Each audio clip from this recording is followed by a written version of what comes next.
Hola a todos, ¿qué tal? Muy buenas. Hoy vamos a intentar responder a la pregunta que todos se hacen. Con tipos altos, deuda disparada y tensiones geopolíticas, ¿qué va a pasar con tu dinero en los próximos años? Para esto está con nosotros Daniel Lacalle. Daniel, muchísimas gracias de nuevo por estar aquí. Es un placer Muchas gracias. tenerte de nuevo con nosotros. Muchas gracias, Sergio. Gracias a todos por estar ahí. Daniel, venimos de la subida de tipos más rápida en décadas y ahora el mercado está descontando recortes, ¿no? Sí. ¿Qué riesgo ves mayor hoy? ¿Que los bancos centrales se pasen de frenando la economía, se pasen en esa tesitura, ¿no? de bajar mucho los tipos, o que se queden cortos y la inflación repunte? Bueno, yo creo que el riesgo de inflación persistente es incuestionable, ¿no? Porque eso es lo que están reflejando los bonos a largo plazo. La rentabilidad exigida a los bonos a largo plazo está en máximos de 16 años en un entorno en el que hemos visto bajadas de tipos constantes en el año 2025 y en el que todavía se espera alguna bajada de tipos en el año 2026. Por lo tanto, ¿qué es lo que estamos viviendo? Estamos viviendo la desconexión entre las expectativas de los inversores de renta fija y los bancos centrales. En el momento en el que los bancos centrales bajan tipos, inmediatamente, en muy poco tiempo, el mercado ya está reflejando que los tipos a los que se le exige a los estados financiarse suba. ¿Y eso es por qué? Por dos factores, ¿no? El primero es el riesgo de inflación persistente, lo estamos viendo en Japón, ¿no? Reino Unido, etcétera. Y segundo, el más importante, es la evidencia de la pérdida de credibilidad de la deuda soberana en los balances de los bancos centrales y para los inversores globales. Nadie se cree que Japón, Reino Unido, Francia, probablemente incluso Estados Unidos, vayan a reducir la deuda y vayan a reducir el déficit. Por lo tanto, pérdida de credibilidad y riesgo de solvencia añadido a lo que es el riesgo de inflación persistente, que en cualquier caso es la manifestación de esa pérdida de credibilidad y pérdida de solvencia, ¿verdad? La inflación no deja de ser más que la manifestación de lo que es el impago de facto de la deuda y la pérdida de confianza en la moneda de los estados, ¿no? Justamente de eso te quería yo preguntar también, ¿no? La deuda pública está en máximos históricos en muchas economías desarrolladas y la pregunta que te quiero hacer es, ¿cuánto tiempo crees que es sostenible este nivel de deuda? ¿Y qué consecuencias puede tener esto para el crecimiento y para el ahorrador medio en el futuro? Bueno, que nosotros hemos sobrepasado ya todos los límites del endeudamiento es una evidencia, ¿no? La deuda pública tiene tres límites. Primero es el límite económico, cuando emites más deuda y el crecimiento de la productividad es mucho menor. El segundo es el límite fiscal, que es cuando, a pesar de bajar los tipos de interés, a pesar de subir los impuestos, etcétera, los costes por intereses de la deuda se disparan y los déficits no se reducen o se reducen solamente de manera disfrazada vía la ratio en la que lo disfraza el Producto Interior Bruto y la inflación. Y el tercero es el límite inflacionario, cuando los estados que se supone que son moneda de reserva del mundo y que se supone que son esas monedas que los bancos centrales atesoran para generar solvencia y generar estabilidad, pues resulta que tienen inflación persistente y la moneda no es nada más que la deuda pública, ¿no? La deuda pública es la emisión de moneda, ¿de acuerdo? Cuando los bancos centrales atesoran euros o atesoran dólares, no están atesorando moneditas, están atesorando bonos del Estado, ¿verdad? Entonces, ¿qué es lo que estamos viviendo ahora mismo? Pues claro, lo que vamos a ver en el año 2026 es todavía peor, es más deuda todavía, ¿no? Porque mucha gente cuando habla de la deuda, pues habla de la deuda emitida, ¿no? A mí esa deuda no me importa porque ya está emitida. A mí me preocupa en la cantidad gigantesca de pasivos ya acumulados y ya comprometidos, pero no financiados, ¿no? Entonces, si tú miras, yo hice un gráfico, ¿no? Que era el iceberg, ¿no? Deuda emitida, aproximadamente el 300% del Producto Interior Bruto, y deuda comprometida, pero todavía no emitida, que es aproximadamente el 650% del Producto Interior Bruto. Por lo tanto, eso implica mayor pérdida de confianza de los inversores en la renta fija soberana, que por supuesto ya estamos desde el año 2022 con rentabilidad negativa real de esos bonos y obviamente no vas a tener rentabilidad económica real con la deuda soberana. Por lo tanto, va a aumentar la deuda, va a aumentar los desequilibrios y van a aumentar los impuestos, pero aunque se aumentan los impuestos, no se reducen los desequilibrios. Porque claro, si suben los impuestos, para empezar, cada vez generan menos ingresos, pero en cualquier caso, los ingresos que generan los consumen rápidamente. O sea, estamos hablando de un entorno de desequilibrios constante, ¿no? Sí. Y en este entorno es cierto, ¿no?, que llevamos años oyendo que la bolsa está despegada de la economía real, con los beneficios empresariales actuales, ¿no?, y con las valoraciones que tenemos. Si nos vamos ya a renta variable, ¿crees que está ahora mismo cara, estaría barata, estaría razonable? Y también te Claro. quería preguntar, ¿dónde ves más riesgo en estos momentos? Claro, mucha gente dice, la renta variable está cara, ¿no? Y la renta variable está despegada de la economía real. No, si tienes en cuenta la economía real, que es la monetaria, ¿sabes? La bolsa no está cara, la bolsa lo que está reflejando es la pérdida del poder adquisitivo de las monedas fiduciarias. Y por lo tanto, claro, mucha gente mira y dice, bueno, es que el S&P 500 está a 25 o a 26, no lo sé, veces PER, ¿no? Pero claro, para 114 billones de masa monetaria no está más caro que cuando estaba a 19 veces PER a 80 billones de masa monetaria. Es decir, lo que está disfrazando la percepción de los inversores con respecto a la bolsa es no tener en cuenta el mayor de los fundamentales. Yo escuché el otro día a un buen amigo que me decía, no, es que a mí no me importa todo esto de la política monetaria, yo me preocupo de los fundamentales. Y yo le decía, bueno, es que ese es el mayor fundamental de todos. Claro, entonces, si no tienes en cuenta la cantidad de dinero y sobre todo la aceleración en el crecimiento de la cantidad de dinero, pues efectivamente la valoración de las bolsas es muy onerosa y además no concuerda con la información que recibimos de beneficios empresariales, etcétera. Pero, sin embargo, una vez que incluyes el factor monetario y la pérdida del poder adquisitivo de la moneda, que no es el IPC, la gente habla de la inflación como si fuese el IPC.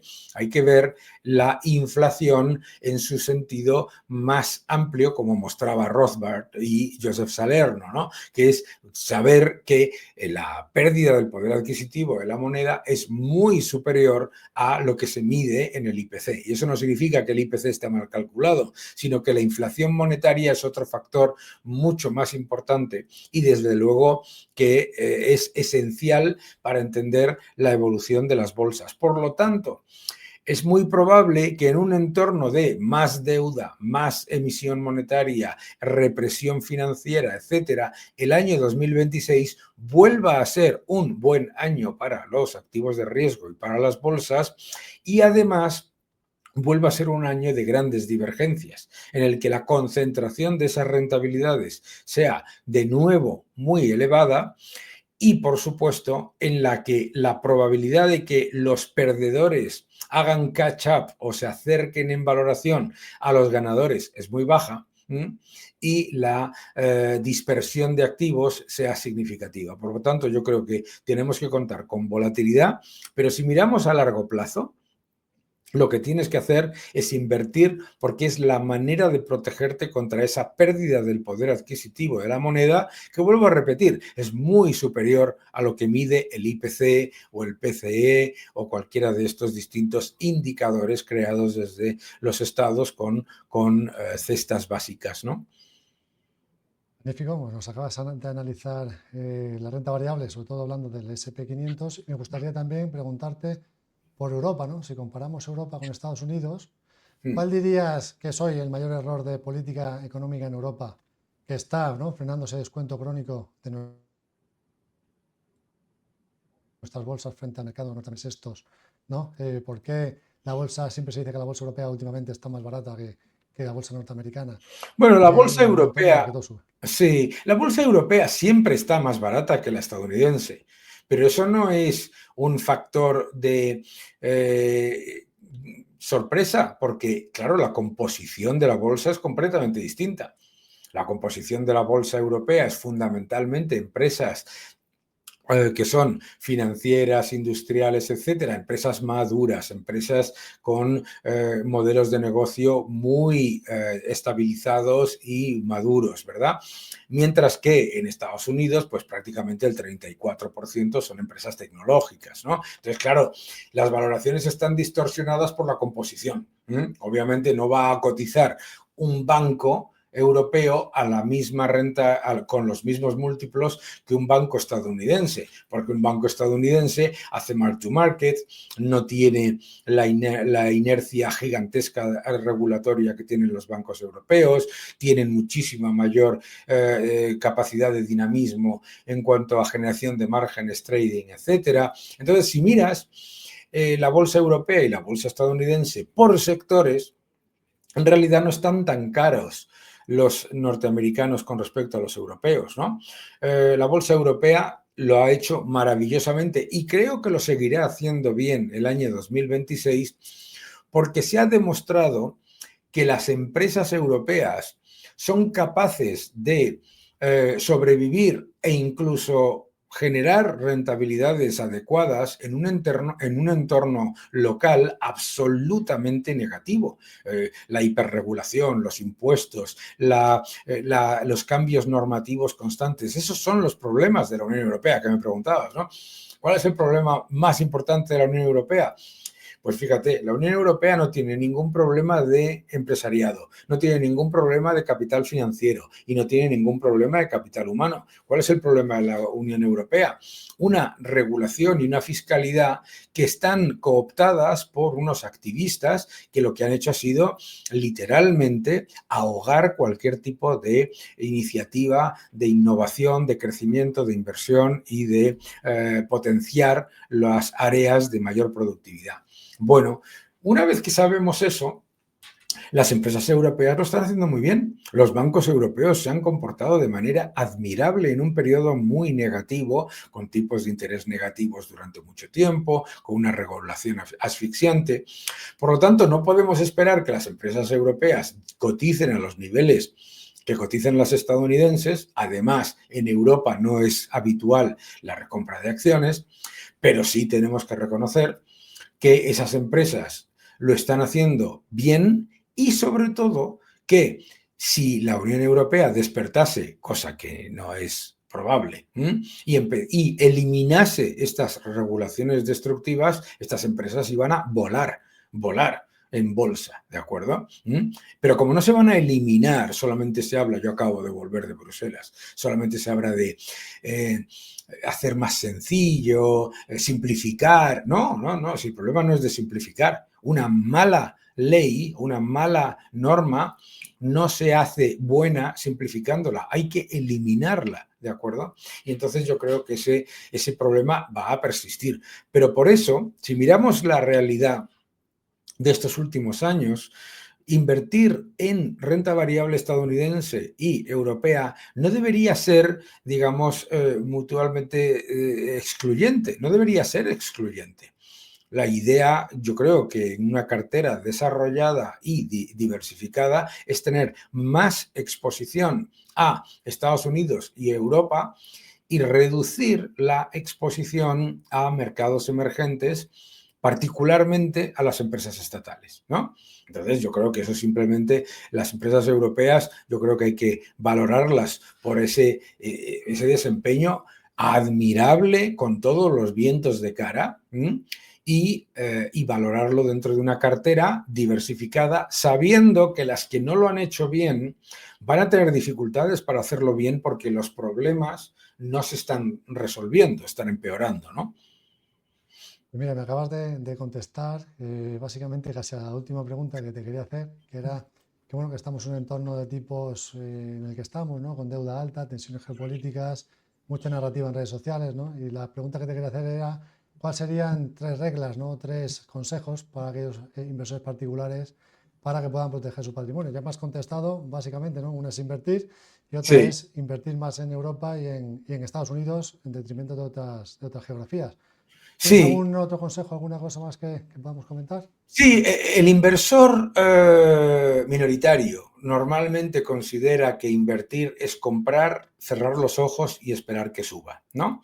Y el inversor minoritario tiende a comprar valores donde percibe que hay una estabilidad, una seguridad, grandes empresas muy grandes, pero tienes que ser consciente de que muchas veces tienes que diferenciar entre una empresa en la que quieres invertir con una empresa a la que quieres enviarle tu currículum vitae.